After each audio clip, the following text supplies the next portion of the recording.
Yo, Jazz, we ready to go? Let's get it.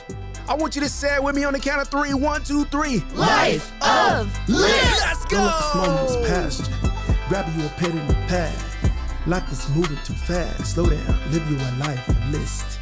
Don't let this moment pass you. Grab you a pen in the pad. Life is moving too fast. Slow down, live you a life of bliss. Yo, Derek Sire here with another episode of My Life of Liz. Thank you so much for pushing that play button. Go ahead. I know we have subscribe options, we have share, click and like, and all that stuff. But I really, not only do I want you to enjoy it, but I want others to enjoy it as well. So thank you for playing. Make sure you share it with others. I cannot go another moment without shouting out possibilities and paradigm shift for not only producing, hosting, and empowering this joint, but I'm going to shout out DJ Jazz. What's up? Miss you. Can't wait for you to get back, get on the ones and twos. You'll forever be a part of the project. So today's topic is the extra mile. If you're following along in the book, if you don't have it, go to Amazon, get it. Go to lifeofliz.com, click the book option, order one. I'll make sure you get it. If you do have the book, we're on chapter 16, list 16. If you do not, keep listening to the podcast anyway, but also go get the book so you can be a part of the Life of Liz family. I really am a Liz person. This is not an act. This is not a show. I got lists on my phone. I keep lists at home. I'm a collector of things and people. I really do enjoy a good list. In fact, people tag me on social media because they are now making lists, which makes my heart warm. Anyhow, I can't go forward without going backwards. So let me give you this story real quick. This one is called The Extra Mile. Now, me and my wife, we bought this house back in this neighborhood, and it was back in the corner. And in fact, we bought it. The house that we bought was next to the person who was the first house in the addition. And sometimes, the further you go back into the neighborhood, the landscape kind of changes a little bit in the fancier neighborhoods. And I got to admit, we were in a fancy neighborhood.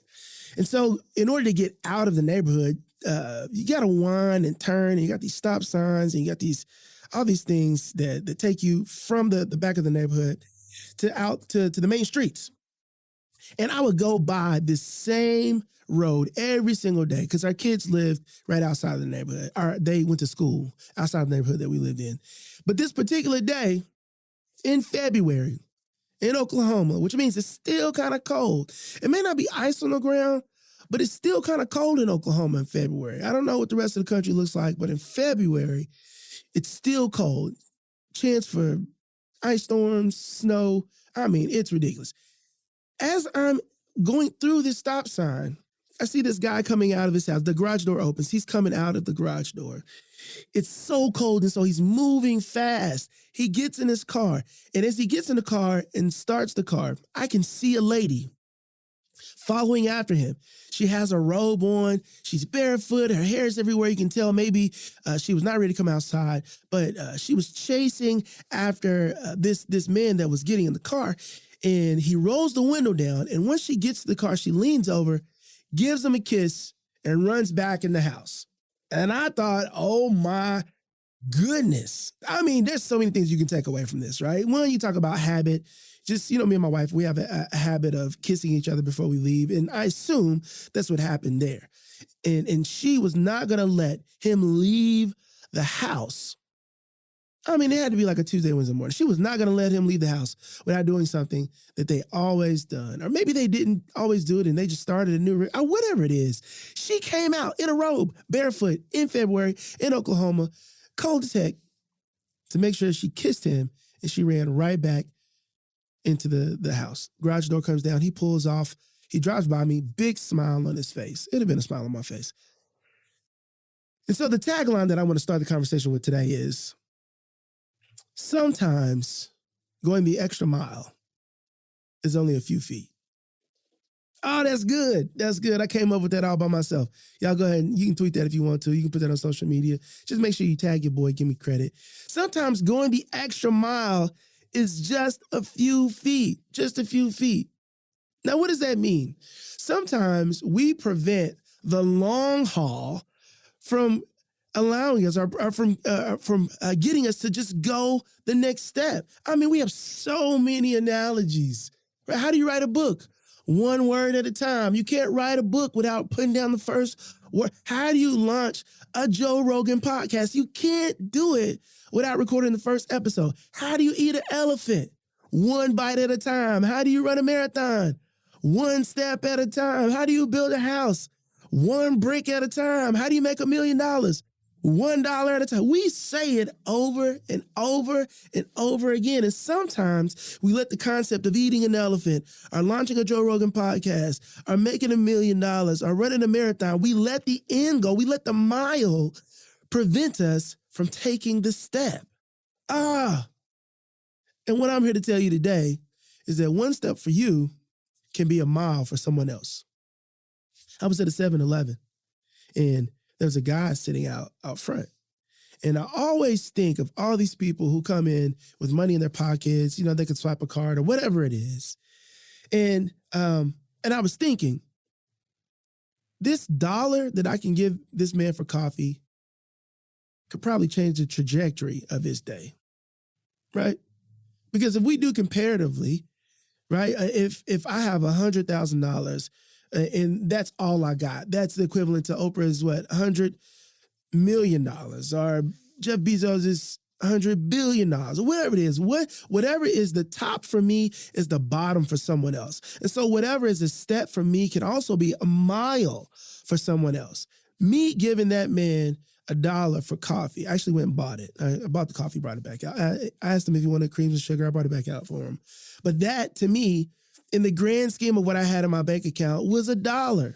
That was a step. My step was a mile for someone else. So you never know what you're doing, that if you could just get over the hump to do, not only how it will start a process for you, but how it impacts others. My wife loves a clean house.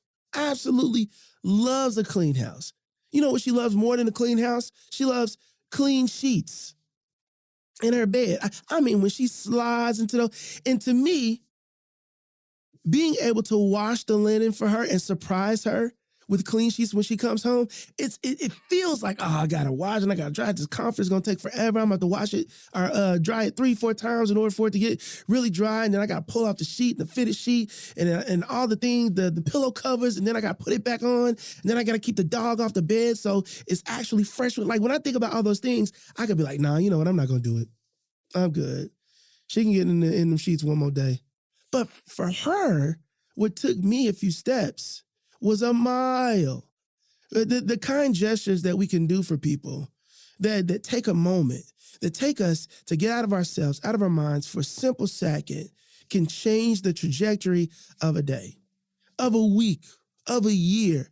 Our generosity, our kindness, our words, our time, our thoughtfulness, something that is very small for us, almost insignificant, can impact someone else tremendously. And so I want us to start thinking of miles in steps. I want us to start thinking of the amount of weight we want to lose, not in pounds, but in daily decisions.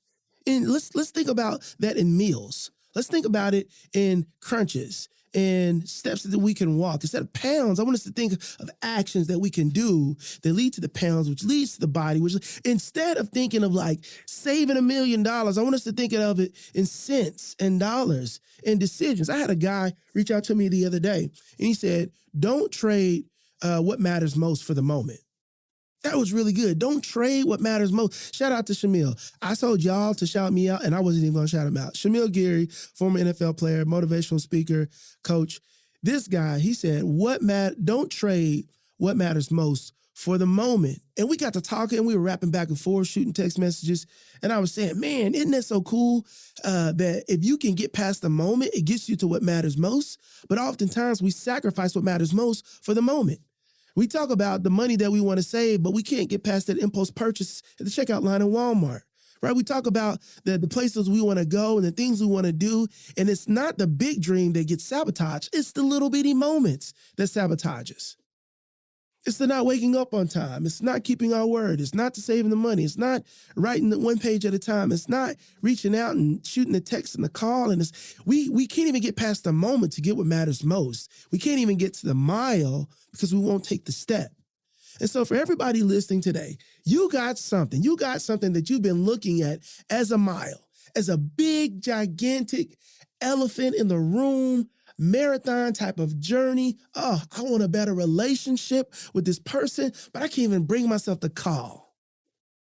I want you to call. I hate my job. And I know you work in a job because you need benefits and you got bills to pay, but I want you to think about the overall happiness. And keep in mind, I'm not telling you to leave. I'm telling you to evaluate. I'm not asking you to blind jump. I'm not asking you to fly off the cliff. I'm asking you to take a step in a direction. I'm asking you to identify the next decision that needs to be made and then make it. Sometimes the mile is the step. And if you get going downhill, it'll get easier and easier. I found that for anything that I've just turned my attention toward and I've decided that I wanted to do, anything, that after I get those first few steps and I get going, I normally keep going. So for you all, I want you to think about it a different way. For this lady who was probably sitting at the island, having a cup of coffee, whether she was in the restroom and her person, the man came out and was like, "I'll see you later, babe, love you, bye," or whether she was in bed and she heard the alarm, the chime go off when the door opened, whatever it was, she could have easily laid in that bed and been like, I'll kiss him when he gets home. Or I'll shoot him a kiss emoji text. Or I'll FaceTime him or Marco Polo him or shoot him a video with me kissing him. And, I could have done that. She could have just laid there and stayed inside the house where it was nice and warm and convenient. But she got outside of her comfort zone, threw a robe on, ran outside in that February cold Oklahoma weather, gave him a kiss, ran back in the house. And when he drove by me, he was smiling. You all have some decisions. You got some things that are waiting for you to just get past the moment. You have some things that you want to do if you can just get past the moment. It's not the mile. You'll arrive. It's the step that gets you there. Sometimes, just sometimes, going the extra mile is only a few steps. Thanks again for listening to another episode of My Life of List, hosted by yours truly, Derek Sire, powered by Paradigm Shift, recorded in the Possibility Studios. Signing off until next time. Don't let that small moments pass you. Grab you a pen and a pad. Life is moving too fast. Slow down, live you a life of list.